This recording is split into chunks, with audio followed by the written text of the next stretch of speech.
Hey guys, Paul James Caden here. I'm doing a little bit different kind of video for YouTube today. I want to talk about spirit boxes. And for those of you who don't know what a spirit box is, it's basically a modified radio that scans kind of quickly through the stations. And the basic premise is that you can ask questions of the deceased spirits who have passed over, and they will use the sound vibrations of the static and the blurbs on the radio to form words and speak to you. A lot of people swear by these. There are a lot of videos on YouTube with people using spirit boxes. I'm pretty skeptical about the spirit box because the argument is it's a radio. You know, you're going to pick up on random words, people talking, and for the overly zealous true believer, you could make those words say anything that you want them to. And I've seen videos where, yeah, that's happened. So I've had this spirit box for about 3 years. I've gotten a few interesting comments, I guess you could call it, words out of it. Nothing really substantial that made me, sit back and go, "Wow, this really works." Um, I'm pretty skeptical about these devices, even though I'm a big believer in the paranormal. And I'll give you just a little demonstration on how this works, so you can see how it scans through the stations and what the basic idea is here.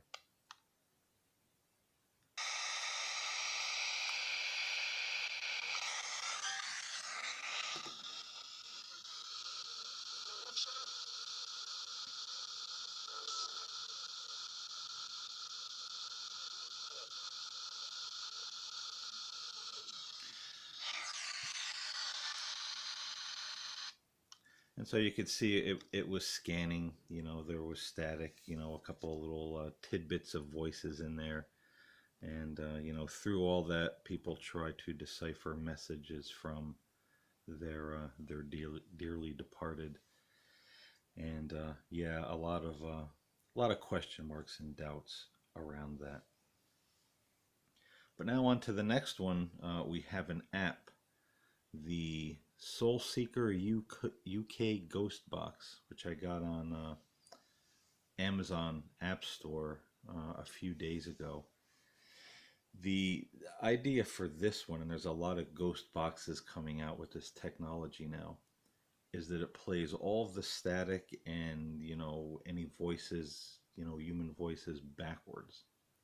So the idea is any clear words that you hear pronounced through this device, is greater proof you're hearing from the other side, because obviously, uh, speaking backwards, it's going to be jumble. It's not going to be a lot of sense.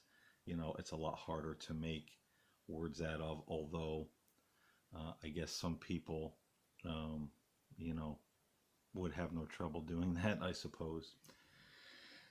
The interesting thing about this, though, is I got it a few days ago, and being a skeptic, I thought I was wasting, another $4 on, another app that was a toy. I don't mind doing that because I collect these things. It's fun, and you hope one day that you're going to get one that you're going to go, "Wow, this really works." This honestly was a bit of a wow moment for me.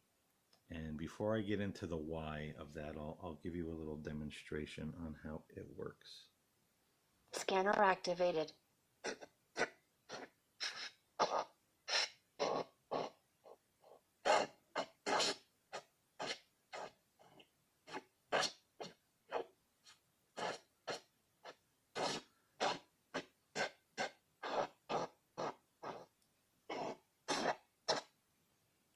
So yeah, a lot of noise.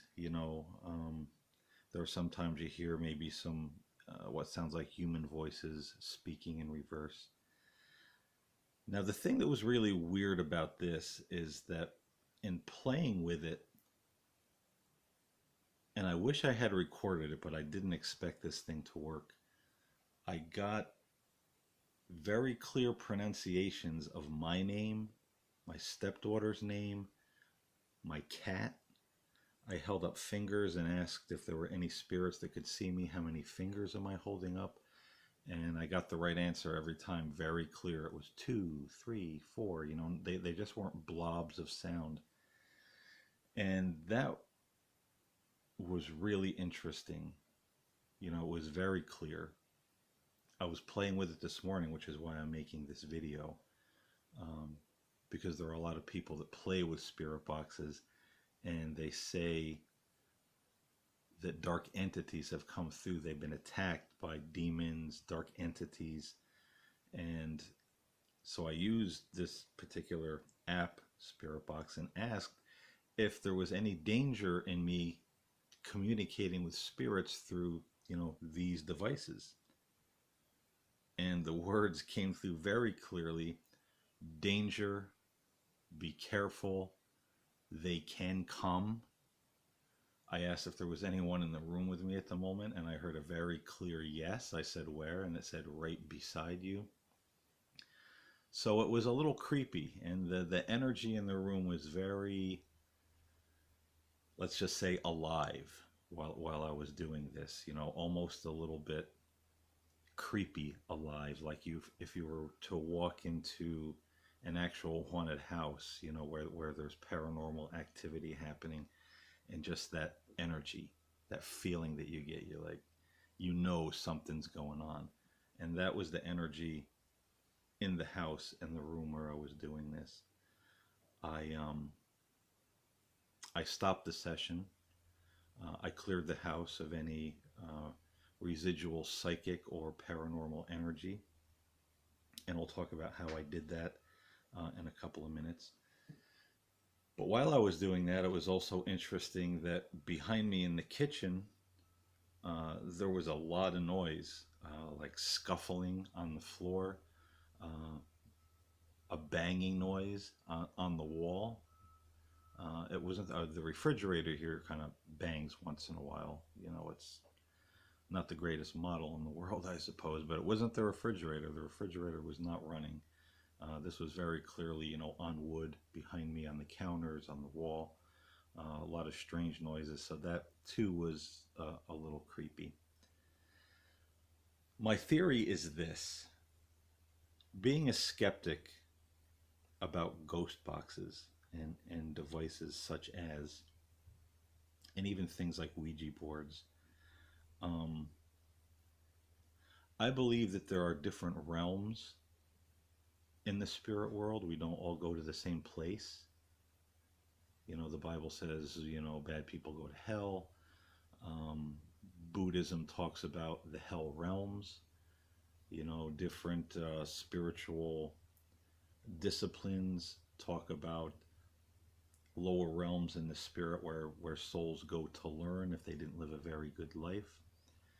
And I really feel that through these primitive devices, what we are contacting are the spirits on the lower realms, closer to the earth, closer to our vibration. Yeah,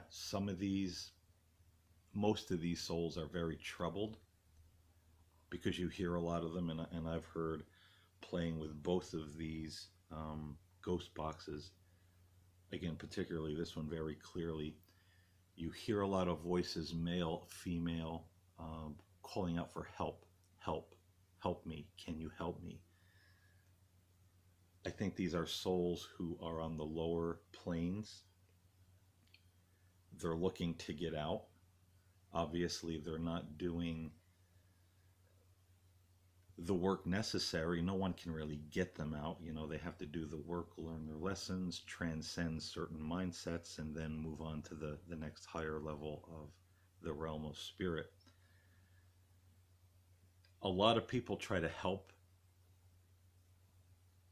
these spirits by surrounding them with light. Go to the light, go to the light. And this is when they get attacked. It's like the dark forces don't want people helping these souls who are on the lower realm. And maybe there's a reason for that. Maybe we're not supposed to, because this is the work that they have to do, just like we have work to do here for our spiritual well being. Whatever the theory is, whatever happens in the next life, um, none of us really know. But I'm a pretty firm believer in the different levels, and I think that's what we're contacting through these devices. And I think that's why we're getting a lot of people have paranormal activity when they use them, getting attacked by demons and dark entities, because that's pretty much who we're tapping into. It's interesting. I wouldn't say that I will never use these again, even though it was kind of creepy, but I wouldn't use it a lot, because people say it can become like an obsession once you hear those words, those voices, those answers. And I'm feeling that already. I'm feeling like a bit obsessed, like I got to play with this app today. I'm just like sucked into it. But the rational side of me, the higher thinking side of me says, no, that was a little creepy today. I see what's happened to others, what others have said, and this isn't something that you want to use every day and play with. Occasionally, I feel it's fine, but you have to close the portals, clean the area once you're done. I myself do psychic readings.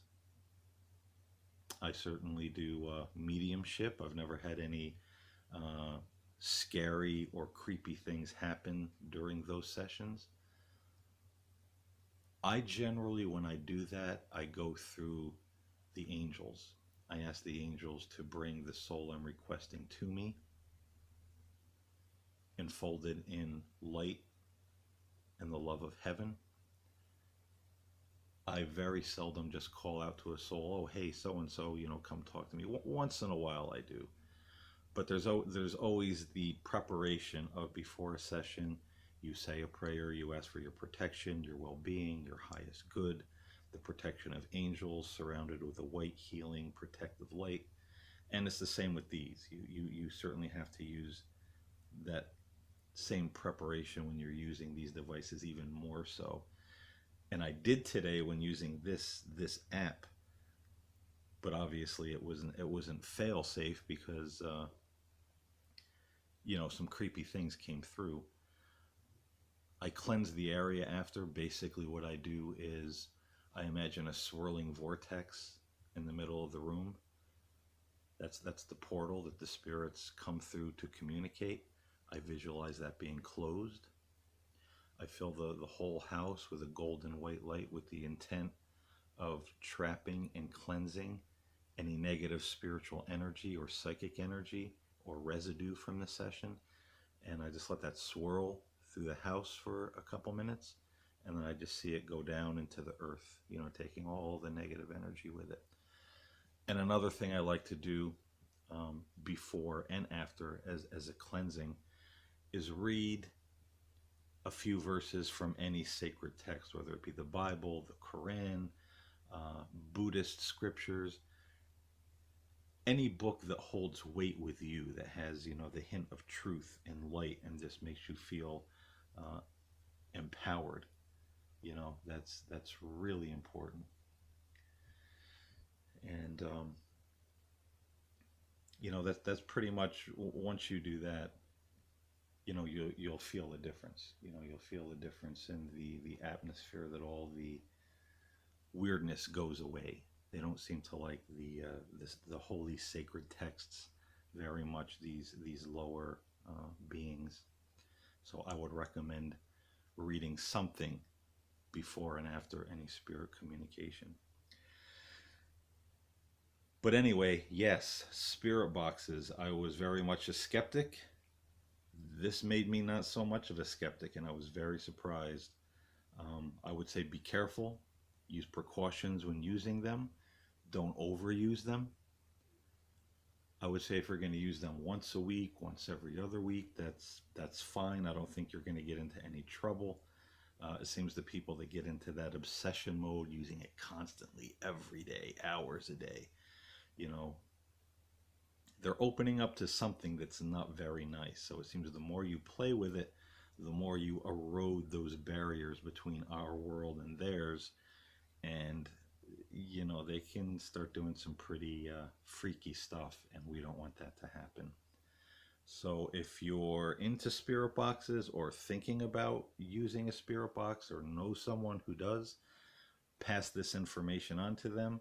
Um, Hopefully, it will be helpful, and we can get some people avoiding some very scary encounters out there, because these things, as I said, I really feel that they're tapping into those lower realms of the suffering or not so nice spirits, and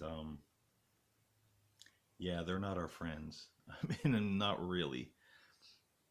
And you hear a lot too through people that use these kind of things. They always say the spirits lie. You can't trust the spirits. They say one thing and then another, and then it changes. That shows their unpredictability.